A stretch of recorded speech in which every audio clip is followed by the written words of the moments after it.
Thèse 28e. Ce qui passe le plus mal d'une langue dans une autre, c'est le rythme de son style, qui tient au caractère de la race, ou pour m'exprimer en termes plus physiologiques, le rythme moyen de son métabolisme. Il est des traductions honnêtes qui sont presque des trahisons, qui banalisent involontairement l'original, simplement parce qu'elles échouent à rendre son rythme hardi et joyeux, qui court et saute au-delà de tous les périls des mots et des choses.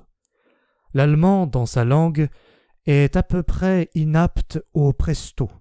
On en conclura avec justesse qu'il n'est pas moins inapte à nombre des nuances les plus exquises et les plus audacieuses de la pensée libre, de la pensée émancipée. De même que le bouffon et le satyre sont étrangers à son corps et à sa conscience, de même Aristophane et Pétrone sont intraduisibles pour lui. Tout ce qui est compassé, embourbé, pesamment solennel, tous les genres de styles ampoulés et fastidieux se sont surabondamment développés chez les Allemands. Qu'on me pardonne de dire que même la prose de Goethe ne fait pas exception avec son mélange de raideur et de grâce. Elle est le miroir du bon vieux temps auquel elle appartient, une expression du goût allemand à l'époque où il existait encore un goût allemand, lequel était un goût rococo in moribus et artibus. Lessing constitue une exception, grâce à son tempérament d'acteur qui entendait 1000 choses et s'entendait à 1000 choses. Ce n'est pas pour rien qu'il traduisit Bayle et qu'il se réfugia volontiers du côté de Diderot et de Voltaire, plus volontiers encore du côté des poètes comiques latins.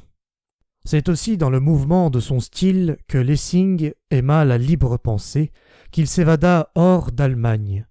Mais comment, fût-ce dans la prose d'un Lessing, la langue allemande parviendrait-elle à imiter l'allure d'un Machiavel qui, dans son Prince, nous fait respirer l'air sec et subtil de Florence et ne peut se retenir d'exposer les questions les plus graves au rythme d'un indomptable allegrissimo, non sans prendre peut-être un malin plaisir d'artiste à oser ce contraste.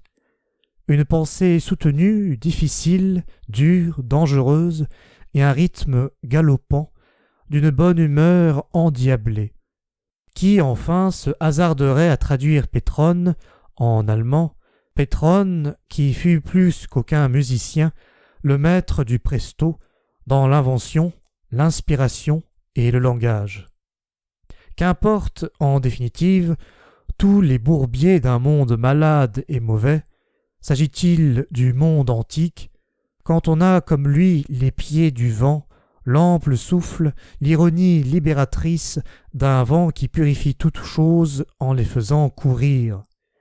Quant à Aristophane, cet esprit qui complète et transfigure l'Antiquité, et pour l'amour duquel on pardonne à l'hellénisme tout entier d'avoir existé, à supposer que l'on ait bien compris ce qui exige d'y être absous et transfiguré, je ne sais rien qui m'ait fait davantage rêver sur Platon et sa mystérieuse nature de sphinx que ce petit fait, si heureusement conservé. Au chevet de son lit de mort, on ne trouva nulle Bible, rien d'égyptien, ni de pythagoricien, ni de platonicien, mais un Aristophane. Comment un Platon aurait-il pu supporter la vie, une vie grecque à laquelle il disait non, sans Aristophane ?